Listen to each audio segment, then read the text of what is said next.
ജനപ്രിയ തീരുമാനങ്ങളുമായി VDS സർക്കാരിന്റെ രണ്ടാം മന്ത്രിസഭാ യോഗം സിൽവർ ലൈൻ പദ്ധതി റദ്ദാക്കി. ഭൂമി ഏറ്റെടുക്കൽ ഉൾപ്പെടെ എല്ലാ വിജ്ഞാപനവും റദ്ദാക്കിയെന്ന് മന്ത്രിസഭായോഗ ശേഷം മുഖ്യമന്ത്രി VD സതീശൻ പറഞ്ഞു.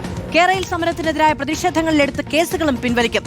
സംസ്ഥാനത്ത് വിവിധയിടങ്ങളിൽ സ്ഥാപിച്ച മഞ്ഞക്കുറ്റികൾ നീക്കം ചെയ്യാൻ റവന്യൂ വകുപ്പിന് നിർദ്ദേശം നൽകിയതായും മുഖ്യമന്ത്രി പറഞ്ഞു. പ്രതികരണം കേൾക്കാം.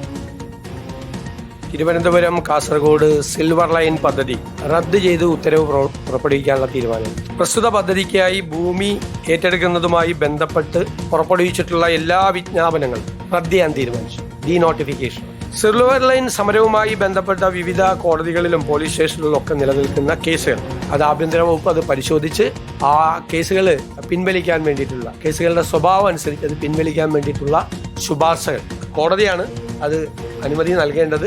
കോടതിയിലേക്ക് ഗവൺമെന്റ് അതിനുള്ള ശുപാർശ കോടതിക്ക് മുൻപാകെ നമ്മൾ സമർപ്പിക്കാൻ തീരുമാനിച്ചു. പിന്നെ പദ്ധതിക്ക് വേണ്ടി സ്ഥാപിച്ചിട്ടുള്ള മഞ്ഞക്കുറ്റികൾ അത് നീക്കം ചെയ്യുന്നതിന് റവന്യൂ വകുപ്പിന് നിർദ്ദേശം നൽകി നീക്കം ചെയ്യാം. മഞ്ഞക്കുറ്റികളെല്ലാം മാറ്റി. ഓഗസ്റ്റ് 31-നകം കാലാവധി തീരുന്ന PSC റാങ്ക് ലിസ്റ്റ് നവംബർ 30 വരെ നീട്ടി. കഴിഞ്ഞ സർക്കാരിന്റെ കാലത്ത് ചികിത്സാ പിഴവിനെ തുടർന്ന് മരിച്ച വേണുവിന്റെ കുടുംബത്തിന് 5 ലക്ഷം നഷ്ടപരിഹാരം നൽകാനും മന്ത്രിസഭാ യോഗത്തിൽ തീരുമാനമായി.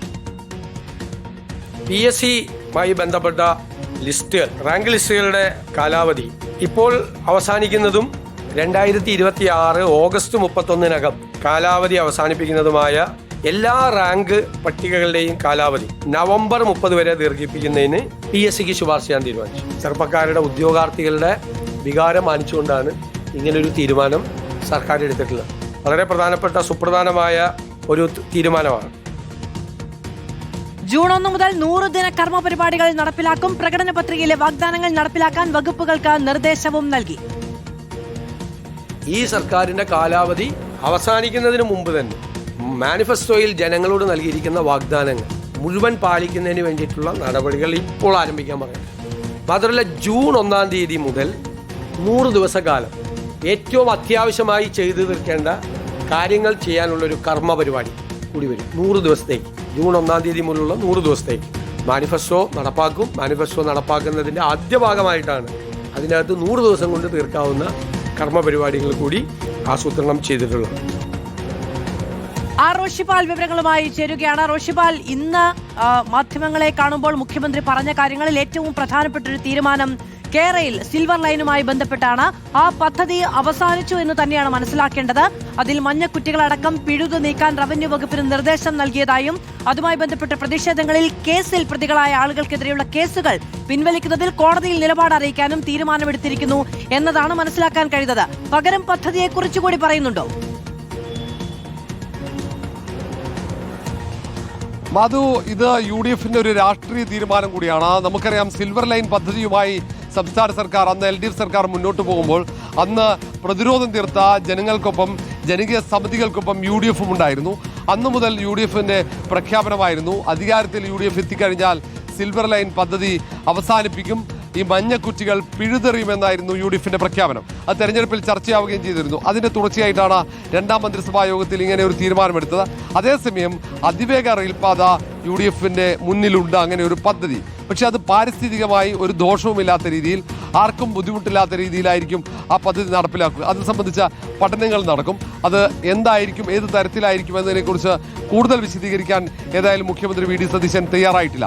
അതേസമയം തന്നെ ഈ സമരത്തിൽ പങ്കെടുത്ത പ്രതിരോധം തീർത്ത ഈ ആളുകൾക്ക് ആശ്വാസകരമായ ഒരു കാര്യം, അവർക്കെതിരെ ഉണ്ടായ പോലീസ് കേസുകൾ അത് പിൻവലിക്കാനുള്ള നീക്കം സർക്കാർ തുടങ്ങിയെന്നുള്ളതാണ്. അത് കോടതിയെ അറിയിക്കുകയും ഘട്ടഘട്ടമായി കേസുകളിൽ നിന്നും ഇവർ മുക്തമാവുകയും ചെയ്യും, നിയമ നടപടികളിൽ നിന്നും മുക്തമാവുകയും ചെയ്യും. അതും ആശ്വാസകരമായ ഒരു കാര്യം തന്നെയാണ്. ഏതായാലും ഈ സിൽവർ ലൈൻ എന്ന പേരിലുള്ള റെയിൽ പദ്ധതി പൂർണ്ണമായും ഉപേക്ഷിച്ചാൽ പോലും അതിവേഗ റെയിൽപാത സംസ്ഥാനത്ത് നടപ്പിലാക്കുമെന്ന് ഉറപ്പാണ്. അത് ഏത് തരത്തിലായിരിക്കും എന്നതിൽ മാത്രമാണ് വ്യക്തത വരേണ്ടത്.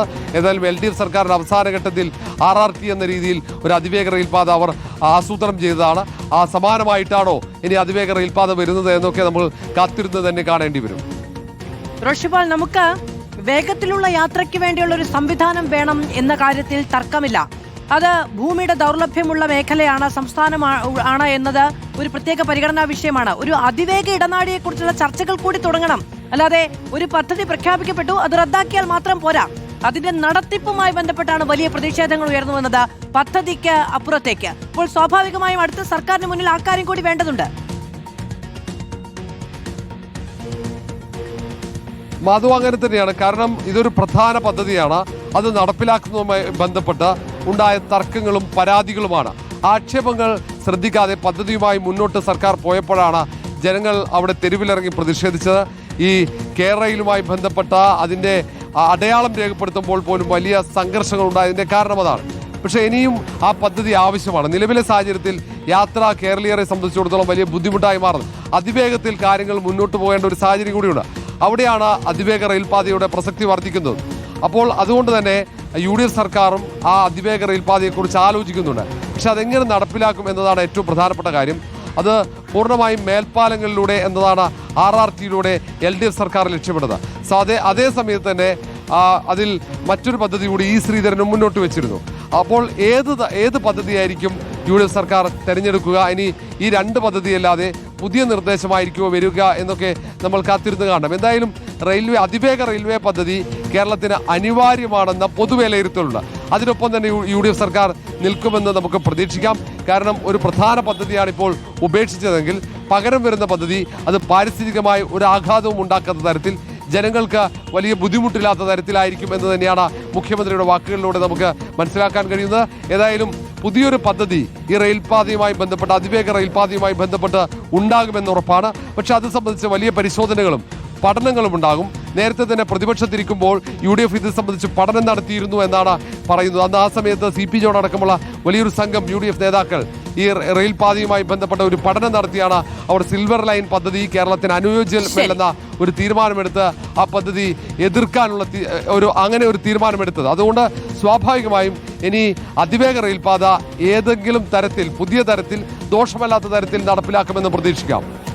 റോഷിപാലാണ് വിശദമായ വിവരങ്ങൾ നൽകിയത്.